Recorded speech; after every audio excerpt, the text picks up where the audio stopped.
Então nós estamos continuando, né, a exposição nessa série, né, sobre a igreja, sobre o livro de Atos, né, sobre aquilo que funciona, né, como é que a igreja é, e vamos escorrer em outras epístolas também.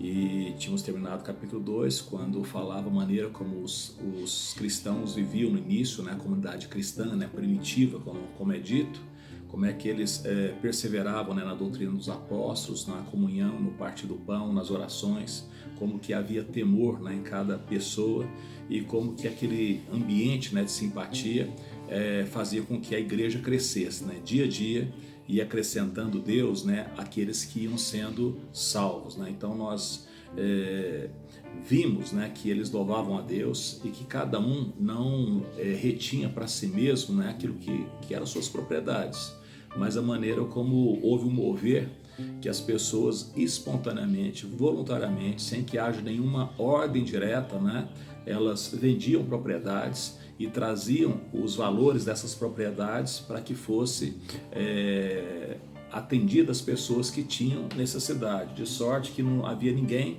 na igreja primitiva que passasse o quê? Por dificuldade, porque elas eram supridas, né, com essas doações.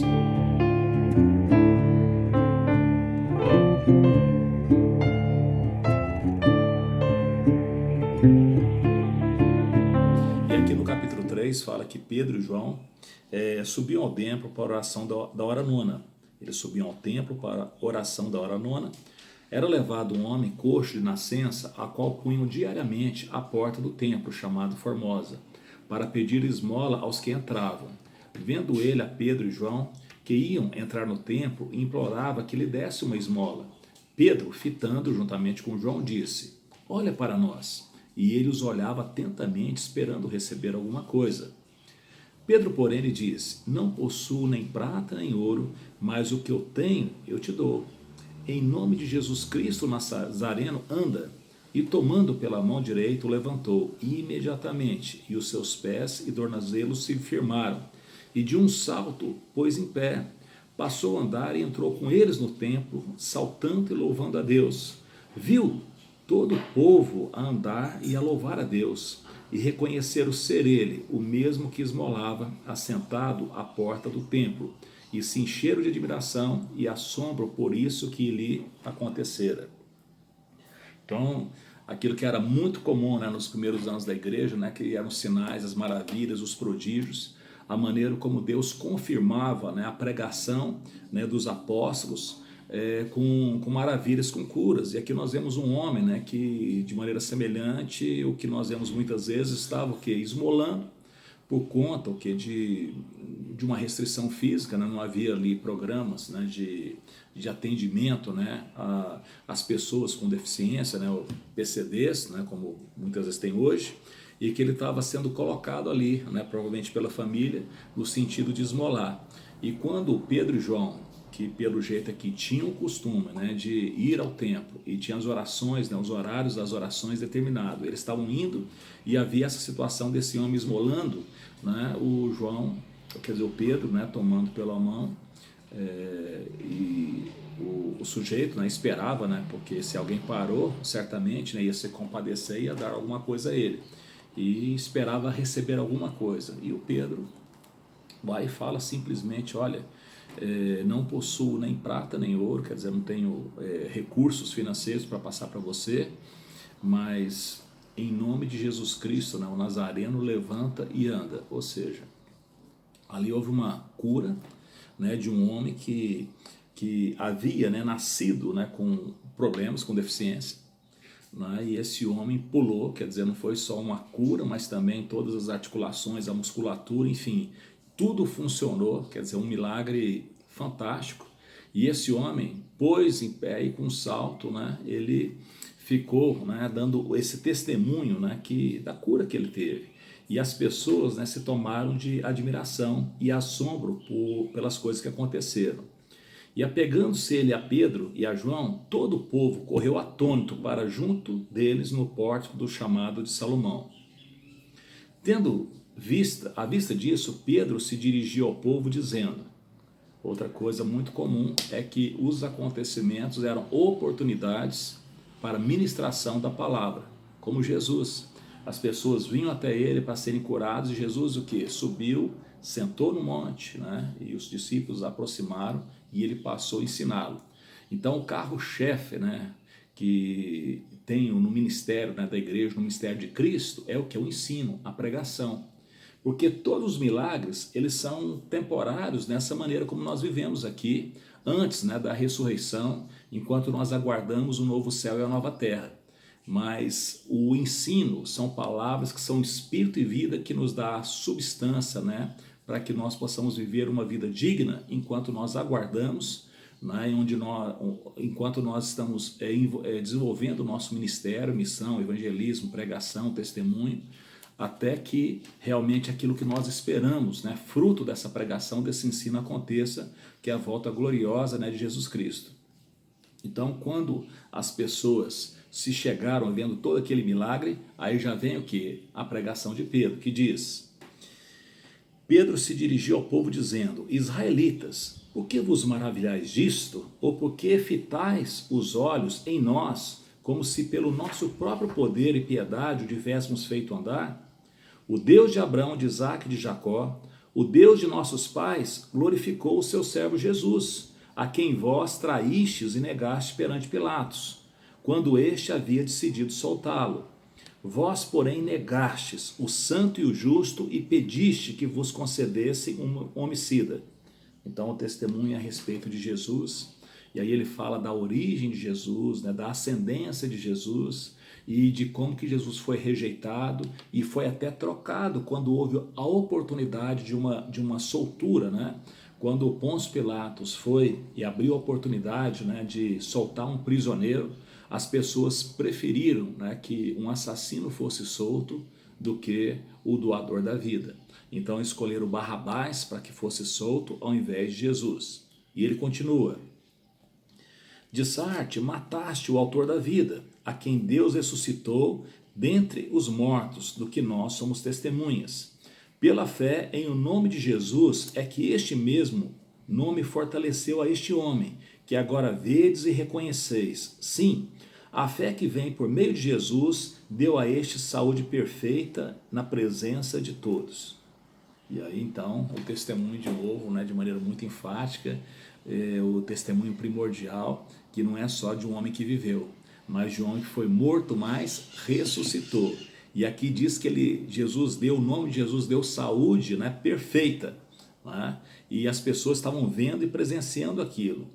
Aí há uma inflexão, né, no discurso, na pregação de Pedro, quando ele agora, além de falar as verdades dos acontecimentos, né, ele agora passa a oportunizar a salvação.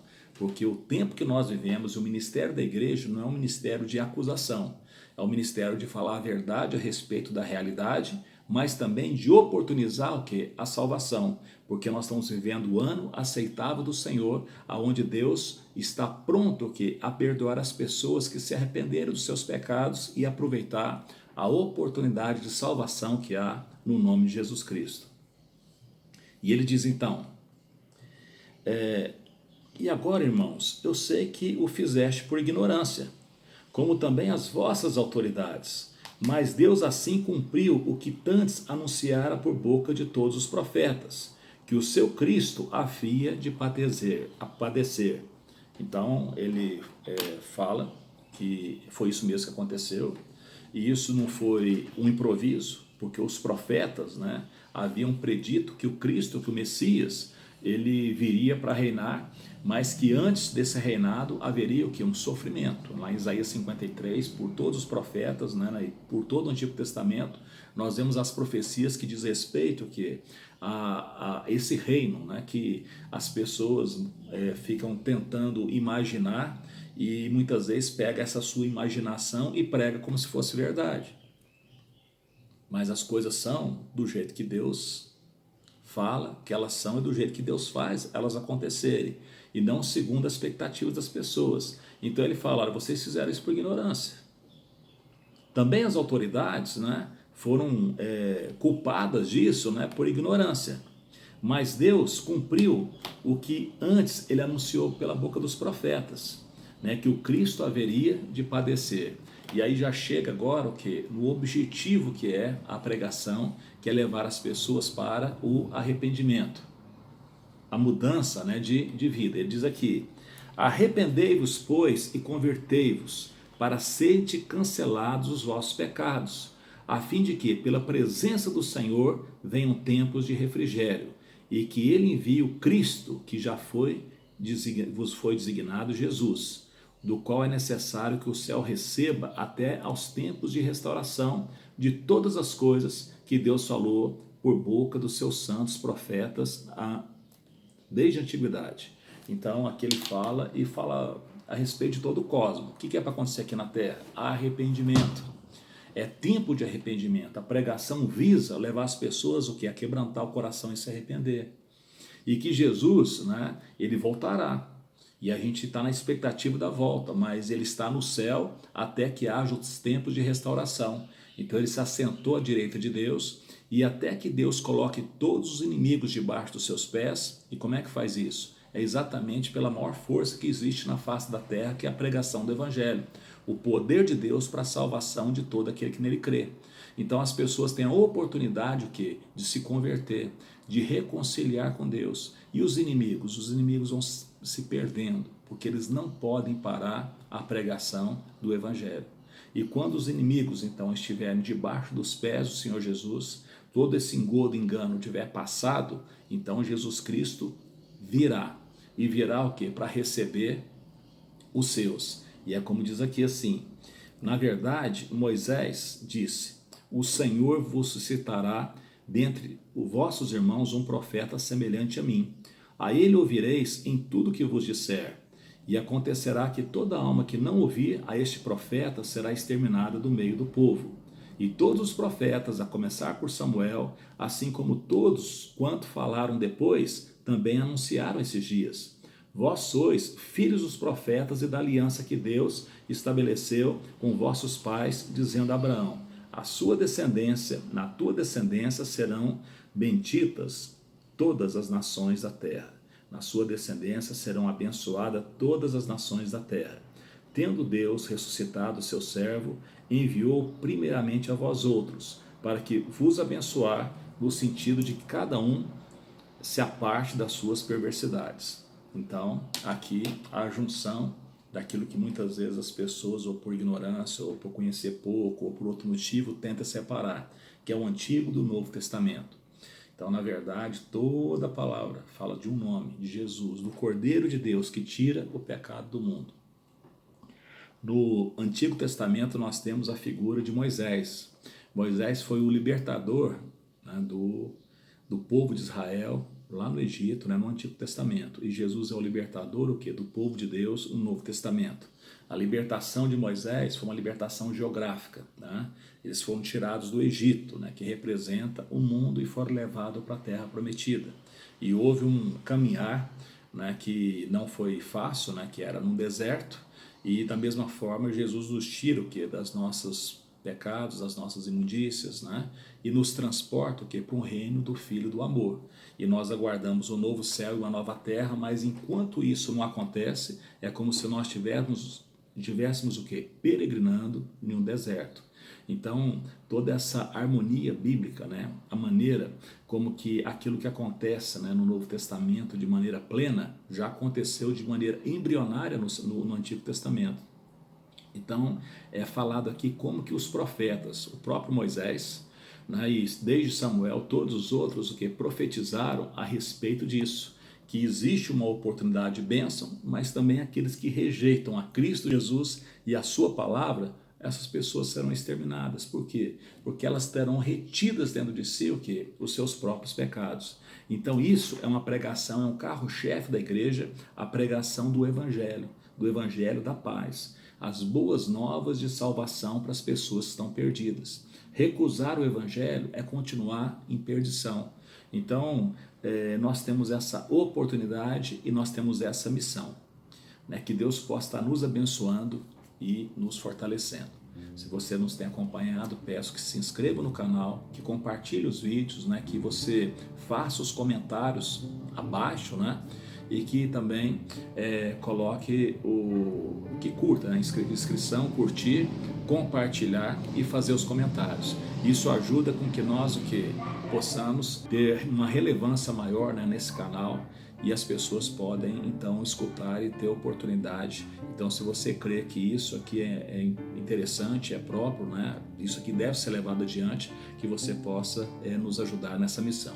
Que Deus abençoe, fique com Deus.